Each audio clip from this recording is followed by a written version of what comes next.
Comprobantes de pago.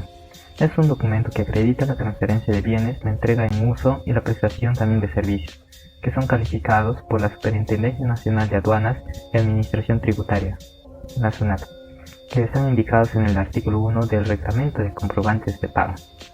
Seguidamente, respondemos la pregunta: ¿por qué son necesarios los comprobantes? Primeramente, porque nos ayudan a evitar la evasión tributaria, ya que frecuentemente en nuestro tiempo se están realizando estas evasiones. Y en cuanto a los comprobantes, entonces cuando se emite esto, hay una prueba de transacción y realmente se registran en las cuentas y en los libros contables correspondientes. En consecuencia a ello, se declaran los ingresos correctos y se pagan los tributos correspondientes, características o requisitos que pueden tener estos comprobantes de pago. Solo se consideran comprobantes de pago siempre y cuando tengan esos requisitos mínimos, como los datos de identificación del obligado, la denominación, la fecha de impresión, la numeración de serie o correlativo también los números y otros datos que pueden detallarse en el comprobante de pago, los datos de la empresa gráfica donde se efectúa la impresión y el destino original y copias del comprobante de pago. Los tipos de comprobantes, los más usados o los principales son la factura, los recibos por honorarios, las boletas de venta, las liquidaciones de compra, las guías de remisión también, y los tickets o cintas emitidas por las máquinas registradoras, y entre otros documentos también que son autorizados por la SUNAT. Voy a continuar con los tipos de comprobantes. Uno de ellos es la factura. La factura es un documento de carácter mercantil que refleja la compra-venta de un bien o la prestación de un servicio determinado. Es decir, que es la traducción escrita de la acción que vendría a ser la transacción comercial realizada entre un vendedor y un comprador. La factura representa el justificante de cualquier operación comercial. Sin una factura, la operación no es válida a efectos formales. Por tanto, aunque se haya realizado la operación o se haya efectuado, no cumple los requisitos para considerarse legal. Las características de la factura que se deben tener en cuenta, a pesar que no existe un modelo estándar, todas ellas deben incluir una serie de contenidos mínimos, como por ejemplo lugar y fecha de emisión, numeración de la factura, esto vendría a ser de manera cronológica o de manera correlativa, identificación del comprador y el vendedor, también descripción de la operación, en este caso de lo que se está comprando, la base imponible de la operación, el impuesto, que vendría a ser el IGB, el 18%. Tenemos que tener en cuenta algo, que si las compras se efectúan aquí en la ciudad de Huánuco, ya que estamos dentro de esta ley Amazonía, el 18% que se cobra bajo el IGB estaría exonerado. Por tanto, si tú realizas una operación o gestionas una operación fuera de la ciudad de Huánuco o fuera de las ciudades que están incluidas dentro de esta ley de la Amazonía, se estaría generando el cobro del 18%, que tanto el vendedor lo puede incluir como sumarlo adicional a lo que ya están comprando como base imponible. Al final ya viene lo que es el monto de la contraprestación, en este caso de lo que estás comprando, los servicios que estás adquiriendo. También tenemos que considerar las formas de pago, la transacción, si lo vas a efectuar mediante la transacción bancaria o en este caso mediante el pago físico.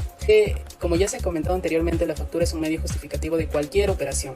Cuando una empresa deduce el IGB soportado o contabiliza como ingreso a una operación, tiene que poseer las facturas, ya sea es el único justificante válido ante una posible justificación o inspección por la SUNAT. Bueno, continuando con la exposición, voy a hablar sobre la boleta de venta y los tickets. Una boleta de venta es un comprobante de pago que se emite por las empresas y los pequeños negocios. Se venden bienes o servicios a consumidores o usuarios finales. Para registrar una boleta de venta debemos tener los datos personales de la persona que va a adquirir los productos y su documento de identidad.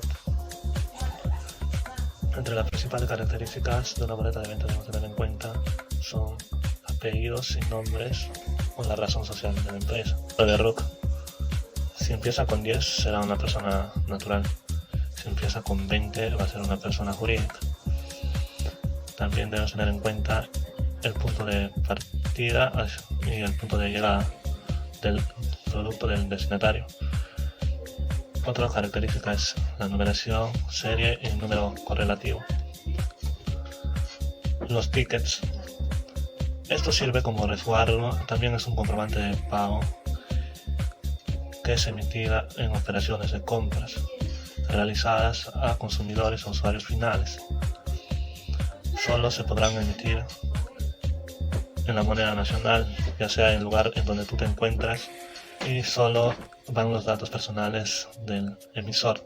Entre las principales características tenemos el apellido y nombre o la razón social de la empresa, el domicilio comercial del emisor, la fecha de emisión y el importe parcial y el monto total de la operación. Hola, soy Sandra Ordóñez y hoy voy a continuar la exposición sobre comprobantes de pago y voy a hablar uno de los tipos, que es la liquidación de compras. La liquidación de compras son emitidas por personas naturales y jurídicas por las adquisiciones que efectúan a personas naturales, ya sean acopiadoras o también productoras, de productos naturales derivados, por ejemplo, de la actividad agropecuaria, de la pesca artesanal, de la madera extraído de productos silvestres, la aurífera artesanal, la artesanía. También podemos tener los desperdicios de los productos metálicos, etc. Siempre que estas personas no otorguen comprobantes de pago, ya sea por carecer del número de RUC. Ahora, la liquidación de compras electrónicas es la misma que se emite a través de manera física, también con la diferencia que se genera a través del sistema de emisión electrónica SUNAT, siendo necesarios para contar con códigos y una clave que es más conocido como el clavesol. Ahora, ¿cuándo emite una liquidación de compras? Se puede emitir una liquidación de compras por un bien o servicio realizado durante una semana y esto tiene que ser simplemente de un solo proveedor. Ahora, para tener en claro, la liquidación de compras, la SUNAT otorga como un comprobante de pago emitidas por las adquisiciones efectuadas de materias primas. Y esto es siempre y cuando las personas no otorguen un comprobante de pago, para que no puedan carecer de RUC. A continuación vamos a hablar qué es el recibos por honorarios. Es un tipo de comprobante de pago que se debe emitir a las personas naturales por cada servicio que prestan de forma independiente por percibir rentas que la ley clasifica como rentas de cuarta categoría. ¿Cuáles son sus características? Es emitir por personas naturales independientes al prestar servicios profesionales como arte, ciencia o oficio. Estar afiliada al sistema de emisión electrónica. Otorga al adquiriente de la posibilidad de deducir gastos para efectos tributarios cuando lo corresponde. Tiene serie alfanumérica y su numeración se genera automáticamente por el sistema. ¿Cuáles son las condiciones para emitir? Contar con el código de usuario y la clavesol activa. Tener la condición del hábito en el RUC. Estar activo en la fecha RUC. Tener afectación a la renta de cuarta categoría en la fecha RUC. ¿Cuándo se procede a efectuar la retención del 10%? Procede a efectuar la retención del impuesto a la renta cuando el monto mínimo excede a los 1.500.